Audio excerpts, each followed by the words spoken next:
Hi everyone. What if I told you that Claude can now act almost like a finance expert inside your business? Not just answer this question, I mean review a financial model, find hidden mistakes, analyze annual report, calculate key ratios, and even build a full 5-year Excel budget model for a bank loan. In this video, I really want to test how far this can actually go. First, I will give Claude a real estate budget model that I've built for a real client in the past, but with hidden mistakes, and see if it can detect them. Then I want to see if Claude can make a comprehensive and correct financial analysis with key financial ratios from an annual report. And finally, I will ask Claude to build me a financial model for an SME business willing to buy new equipment and credit for 150 grand from a bank. Does this really pay off and make financial sense? Just before hiring your next C4 financial analyst, watch this video until the end. And before we start, quick reminder, subscribe for the channel and hit the like button. It really helps the channel grow. Let's go. All right, so let's start with model auditing. So I've built this model for a client, and this is a real estate project where we have a bunch of different assumptions on revenues, construction, expenses, financing, and more. And here is the overall model. So overall model is 5-year model for 12 months. So essentially there are like 60 columns and there are more than 100 different rows. And as you can see, all those values that you can find here, those are formulas. So there are plenty of data. And imagine you receive this Excel sheet and you need to sort of audit this Excel sheet to sort of figure out whether it makes sense and whether we need to invest in the project. You can see only cash at the end and sort of think, okay, that actually might make sense, but actually might not. So there might be structural mistake. And in order to find those mistakes, you have to spend hours digging through the model, finding like different formulas, linkages, and checking all things manually. This is crazy amount of work. And of course, we don't want to do this. So what we're going to do is we're going to close this file. We're going to go back in here and I'm going to copy paste the link to this file. Then I'm going to go back to Claude Code. I'll drop that link and I'll give it a specific prompt. So let's imagine we ask Claude the following. I received this model from a client on real estate project. I wanted to go and check if this model is correct. Check for any mistake or miscalculation. Make sure the model results and outputs are valid. You're a finance expert with 20 years of experience. Focus solely on the sheet real estate financial budget. So we send it to Claude. It will take its time. It will navigate through the sheet. It will find all the different inconsistencies and let's see if it can find our mistakes. The file that I just showed you, it actually contains a couple of mistakes. So let me show you what are those mistakes and see if Claude can find them. So first of all, there are plenty of different calculations. It will be like literally very, very hard to find what are the inconsistencies unless you made them specifically. So this is what I actually did. So here we've got the accumulated payment. And accumulated payments, basically, it checks if the reservation is true or false, and then it basically looks at the actual payment through the period. Once we go further, it actually accumulates those payments. As you can see, this is the sum of the two. This happens for each and every building. For the building BC, there was actually an error because apparently we didn't specify it correctly. So what it does actually sums up the value for the building A and building BC. So it overstates the value of the building BC almost by double. So that's one of the mistakes that will affect directly the revenues of the company. That's number one.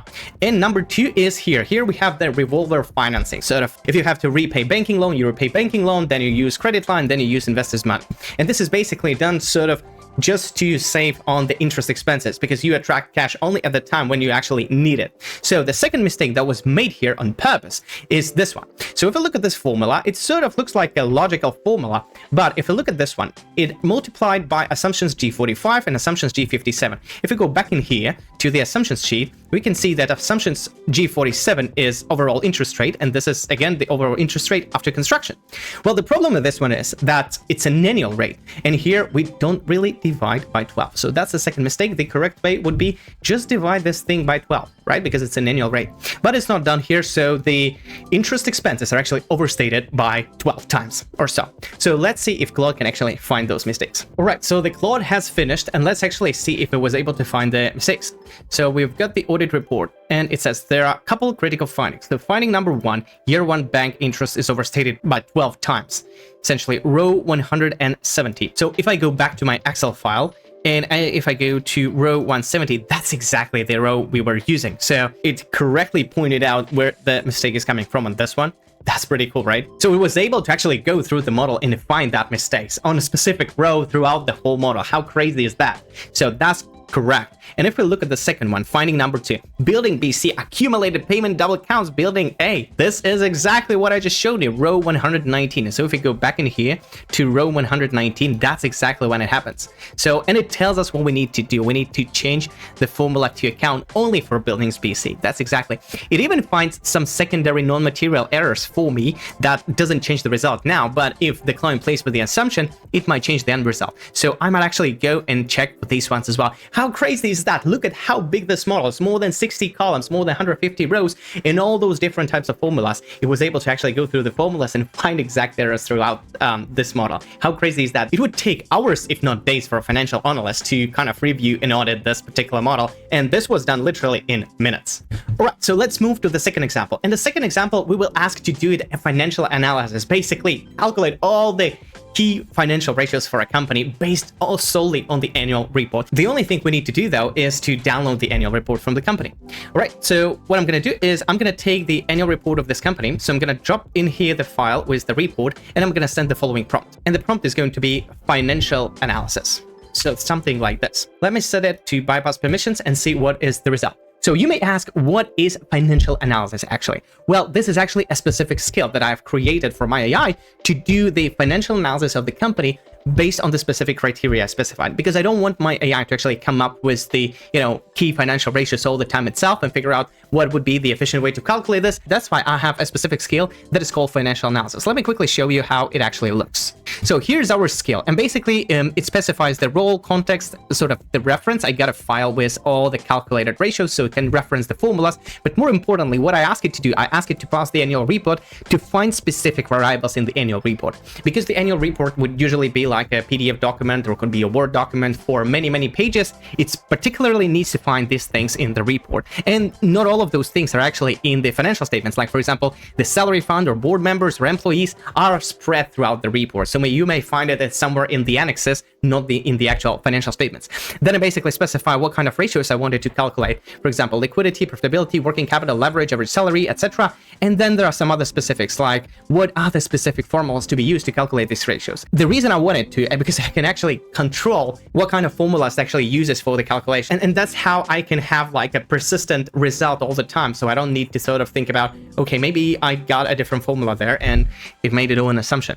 So this is how it needs to calculate. If I go back in here, it's actually calculates. I have all the data. Let me run the calculations in Python. Let's actually get back and see what is the result. All right, it seems like Claude has almost finished. It provided me all the ratios that I needed, but I wanted to actually check it. I want to compare if it didn't make any number. So that's why what we're going to do, I'm going to ask it to fill in a specific table for me. So this is just, the same thing, just in Excel, so that I compare to my ratios. So in future, even if you need Claude to actually fill in your specific memo or your specific template, or a bank sends you a template and fill this in for the cash flow statement, so that to check if you can receive a loan or something, you can actually ask Claude to fill in this template for you. So this is what I'm going to do now. I'm going to take the copy of this document. Once again, I'm going to save this to Claude, and I'm going to ask it, fill in this template with the results. Okay. So while it's doing so, what I'm going to show you, I have my own solution. So I've got all the numbers calculated. And now once Claude fills in this demo file, we're going to compare if those results are correct. So let's wait when it finishes. All right. So it says the template fills here a summary of what was written. Okay. I don't need this summary really. Let me actually check the actual template. So if I open up the template, as you can see, financial analysis demo, all the numbers are filled in. I didn't do it myself. It actually went to this particular file and filled this one for me. So let me compare this analysis with the one that I already have. So let me see. So this on the right is my analysis. This on the left is the analysis that was done by Claude. So let's actually compare the numbers. So revenue gross, COGS, average markup seems correct. Gross profit, let me see. I guess all the numbers are correct. So this one, I guess that's the same number, right? So if I increase this one, yes, that's the same number. Again, this one is exactly correct. This one is actually in percentages. So if I transform this to percentages, that's going to be exactly the same. Let's compare the working capital and all the rest. So let me see, exactly the same. How cool is that? Like, this would take me actually hours to calculate myself, and now I can have AI literally do this like exactly the same. And this time, if I give it specific formulas to calculate, I can actually trust it. I don't see even a particular mistake. Okay, so for this one, so let's take a look. So Claude has calculated as 26,546,000, and in my case, the loan was just 173,000. Well, the reason of the difference, this is quite a difference, I should say. As you can see, all the other numbers are pretty much the same. This one should be in percent. Sorry, not this one, but this one should be in percent. So DSCR ratio is, of course, different because the loan is different. Well, if you look at the annual report, let me quickly pull up this one for you. So this one is actually in different languages, but what is more important, and the matter of the difference is the following. So we can see this is basically the number that's coming from that was taken by me. This is other debtors, and this thing that is right in here, this is the debt related to related parties. Basically, this is the daughter company, and they have a debt from the mother company. So it's really kind of, this is why still financial experts actually are needed, because it belongs to personal judgment of the financial expert whether we need to include this debt to a mother company into the calculation or not. So if we're using this to calculate debt to EBITDA ratio for the banks, on the one hand, actually no, because banks really care about other banks' loans. But if we're looking in general to understand how leveraged the company is, I would actually include this parameter as well. Well, in this case, this was mainly meant for the banks. So banks really don't care. Okay, mother company gave you, they probably won't steal that money from you. So that's why I didn't include the kind of loan to the mother company here. Well, AI did include, and again, I wouldn't say this is incorrect. This is sort of the personal judgment. There were no guardrails on this particular issue, because here when we say loan, it doesn't really specify if we should include only loans to the banks or loans to the related parties as well, because there indeed is a loan. Well, here I excluded this because this usually is calculated for banks, and banks don't really care about this one.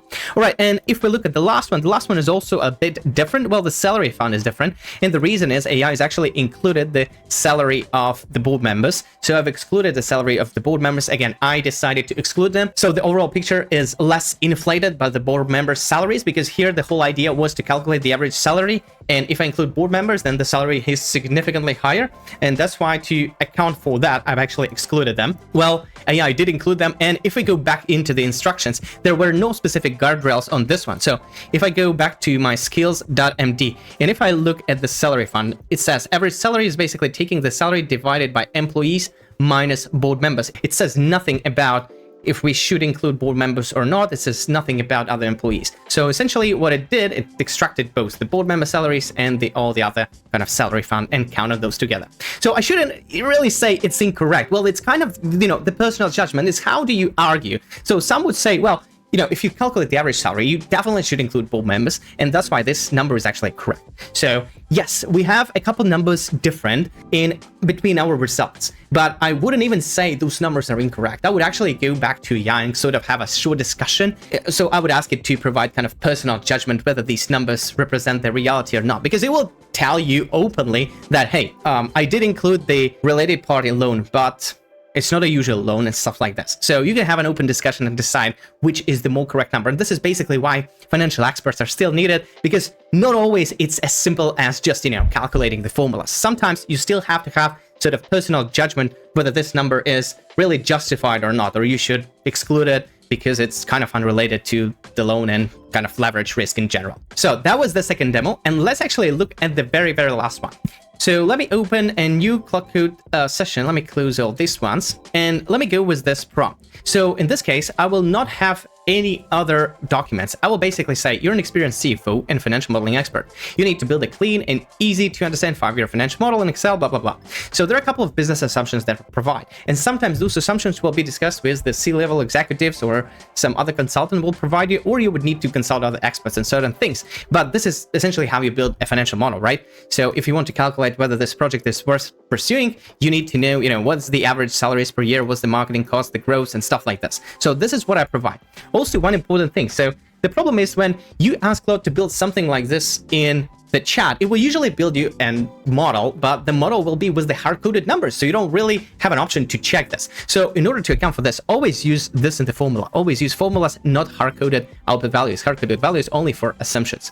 This essentially makes Claude to actually make real formulas so that you can track the changes, but more importantly, you can play with assumptions. If you change one thing, it changes every other thing. This is the essentials of the dynamic financial model, so that you can test it and stress test on different assumptions. All right, and then we have some other things here that are quite important, and let's actually wait and see what Claude actually builds us. Alright, so Claude has finished and it has built the AI support financial model. Let's actually open this model up and have a look. AI customer support automation. It has some sort of executive summary and then it goes with some KPIs right in here.